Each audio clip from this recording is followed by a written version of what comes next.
Hi friends, నా పేరు ధన్విక్ తలవాటి. మీరు చూస్తున్నారు ధన్వీస్ బ్లాగ్. మరో కొత్త వీడియోతో మళ్ళీ మీ ముందుకు వచ్చాడు మీ ధన్విక్.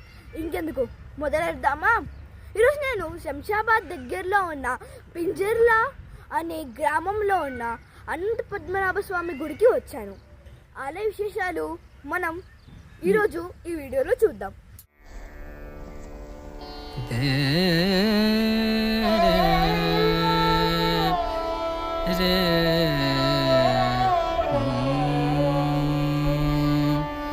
आई रे मिलन तो है, आई रे मिलन तो है, आई रे मिलन तो है, आई रे मिलन तो है, आई रे मिलन तो है, आई रे मिलन तो है। पिया कटत नाही पिया गरनि दस पिया निरगम. ఇప్పుడు మనం స్వయంభూగా వెలిసిన అనంత పద్మనాభ స్వామి ఆలయానికి వచ్చాం. ఆలయం ఇదే.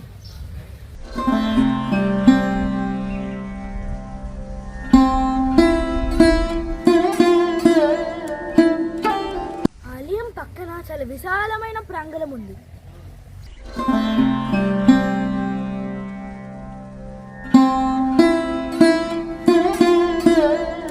ఇప్పుడు మనం పింజర్లా అనే గ్రామంలో ఉన్న అనంత పద్మనాభ స్వామి గుడి గురించి తెలుసుకుందాం. ఈ ఆలయంలో అనంత పద్మనాభ స్వామి స్వయంభూగా వెలిశారు.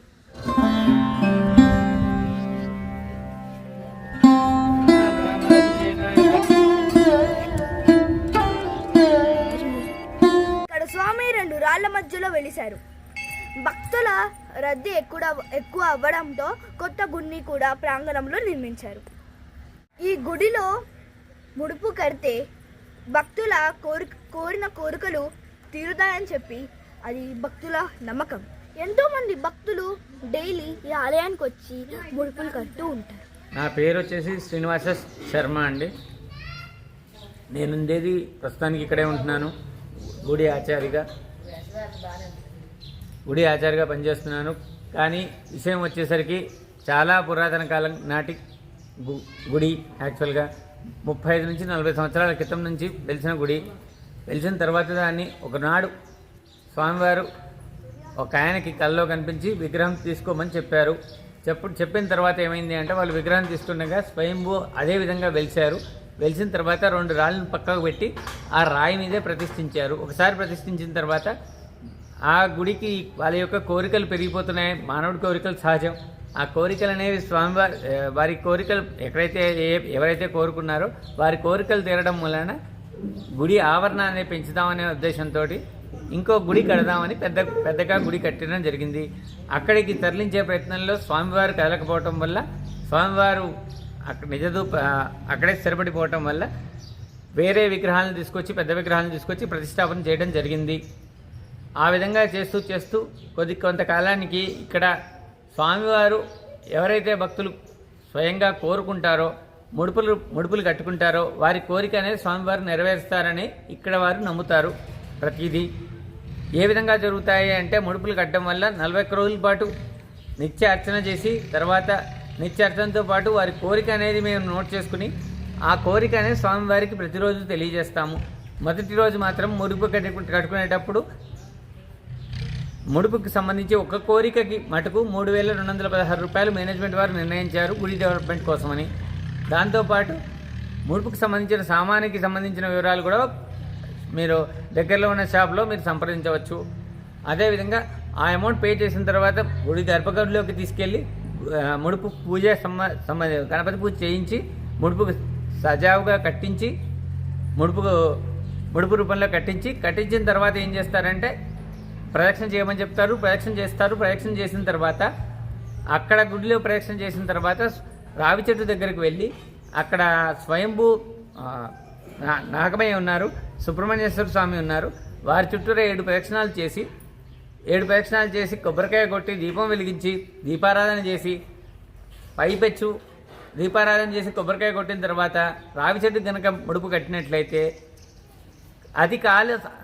అనతి కాల సమయంలోనే వారి కోరిక అనేది నెరవేరుతుంది. అది వారమా 10 రోజుల వారి యొక్క కోరికను బట్టి ఉంటుంది. అదేవిధంగా వారి భక్తి శ్రద్ధలు ఉంటాయి కదా, వాటి మీద ఆధారపడి ఉంటుంది. 41 రోజుల్లో తప్పకుండా కోరిక నెరవేరుతుంది అని ప్రజలు నమ్ముతున్నారు. అదేవిధంగా ప్రజలతో పాటు మేము కూడా నమ్ముతున్నాం, మేము కూడా విశ్వసిస్తున్నాం. అంచేత భక్తులందరూ కూడా విచ్చేసి ఆయన అనుగ్రహం పొంది అదేవిధంగా ముడుపు కట్టుకుని వారి యొక్క కోరికలు తీర్చుకోగలరని ప్రార్థన. పర్వదినాల్లో ఏమైనా ప్రత్యేక పూజలు జరుగుతుంటాయి? పర్వదినాన అంటే మీకు తెలియంది కాదు, భక్తులందరికీ చెప్పదలిసింది ఏంటంటే అనంత పద్మనాభ స్వామి వ్రతం జరుగుతుంది. అది వినాయక నిమజ్జనం రోజున, ఆ రోజున ప్రత్యేక పూజలు జరుగుతాయి. అదేవిధంగా ధనుర్మాసంలో ఈ నెల 30వ తారీఖున వైకుంఠ ఏకాదశి, ముక్కోటి ఏకాదశి కావున ఆ రోజున ఉత్తర ద్వారం తెరిచి స్వామివారి దర్శనం ఇప్పిస్తారు. అదేవిధంగా జనవరి 13న గోదాదేవి కళ్యాణం, గోదాదేవి ప్రతిమ ఉంది అని చేత గోదాదేవి విగ్రహం ఉండటం వల్ల గోదాదేవి యొక్క పూజలు అనేవి ధనుర్మాసం మొత్తం చేస్తాము. తిరుప్పావై చేస్తారు, అన్నీ చేస్తారు. జనవరి 13న మాత్రం ప్రత్యేకమైన కళ్యాణం, గోదాదేవి కళ్యాణం, మన అనంత పద్మనాభ సమేత గోదాదేవి కళ్యాణం అనేది తప్పకుండా చేస్తాము. ఆ రోజున అన్నదాన కార్యక్రమం కూడా ఉంటుంది. దయచేసి భక్తులు అధిక సంఖ్యలో పాల్గొనగలరని మనవి చేసుకుంటున్నాం. సాధారణ రోజుల్లో భక్తుల రద్దీ ఎలా ఉంటుందండి? సాధారణ రోజుల్లో భక్తుల రద్దీ అనేది ఏంటంటేనండి, వేరే ప్రదేశాల నుంచి భక్తులు అధికంగా ఉంటారండి. శనివారాలు ప్రత్యేకించి శనివారాలు, ఆదివారాలు విశేషంగా ఉంటారండి భక్తులు. చివరి ప్రశ్న గురుగారు, చెప్పండి. ఆలయ సమయం ఏంటి? ఆలయ సమయం ఉదయం 6 గంటల నుంచి మధ్యాహ్నం 1 గంట వరకు. అదేవిధంగా శని ఆదివారాల్లో శనివారం మాత్రం మధ్యాహ్నం 2 గంటల వరకు ఉంటుంది. తిరిగి సాయంత్రం 4 గంటల నుంచి 6 గంటల 30 నిమిషాల వరకు మాత్రమే ఆలయం తెరిచి ఉంటుంది. దయచేసి అది గమనించగలరు. ఇక్కడున్న నాగదేవతని కూడా భక్తులు సందర్శిస్తారు. దానితో పాటు అక్కడే భక్తులు ముడుపులు కడతారు. వాళ్ళ కోరికల్ని తీసుకోవడానికి అక్కడ ముడుపులు కూడా కడతారు. అది రావి చెట్టు.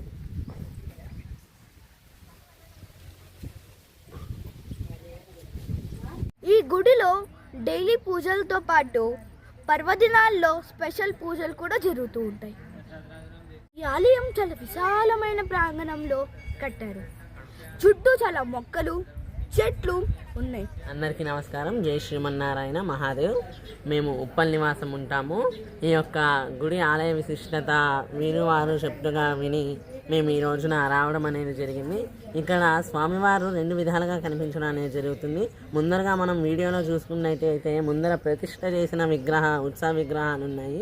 అలాగే గుడి ఆవరణ ఉన్నది. దాని తర్వాత భాగంలో స్వయంభూగా వెలిసిన స్వామివారు ఉన్నారు. ఈ యొక్క స్వయంభూ వెలిసిన ఆలయంలో చాలా విశిష్టత ఉంటుందన్నమాట. ఇక్కడ ఆ కోరిక కోరుకుని ముడుపులు ఎవరైతే చెల్లిస్తారో వాళ్ళకి అన్ని కోరికలు కూడా నెరవేరడం అనేది జరుగుతుంది చక్కగా కూడాను. ఈ యొక్క ప్రాంగణం అంతా కూడా చాలా ప్రశాంతంగా ఉంటుంది. ధ్యానము, యోగా వంటివి చేసుకునే వాళ్ళ సాధనలో ఉన్నటువంటి వాళ్ళందరికీ కూడా ఈ యొక్క ఆలయ విశిష్టత, అలాగే ఈ యొక్క వాతావరణం చాలా చక్కగా అనుకూలంగా ఉంటుందని తెలియజేస్తున్నామండి. అలాగే మనకి ఉప్పల్లో కూడా కలిగిన వెంకటేశ్వర స్వామి ఆలయం ఉన్నది. అక్కడ కూడా ఇదే విధమైన వాతావరణం కనిపిస్తూ ఉంటుంది. దాని పక్కనే రాజరాజేశ్వర స్వామి వారి శివాలయం కూడా ఉన్నది. ఈ రెండింటికి ఆపోజిట్లో కామధేను గోశాల కూడా ఉన్నది. ఈ యొక్క ప్రాంగణం అంతా కూడా ఉప్పల్లో చాలా చక్కగా ఉంటుంది. దీంతో పాటు చూసే వాళ్ళు ఎవరైనా ఉంటే ఇక్కడి నుంచి దూరంలో మనకి గూగుల్ మ్యాప్స్లో కూడా కలిగిరి వెంకటేశ్వర స్వామి ఆలయం గూగుల్ మ్యాప్స్లో సెర్చ్ చేస్తే మీకు వచ్చేస్తుంది. దాన్ని కూడా దర్శించుకోవచ్చు అన్నమాట. కొత్తగా నిర్మించిన ఆలయం ఇది.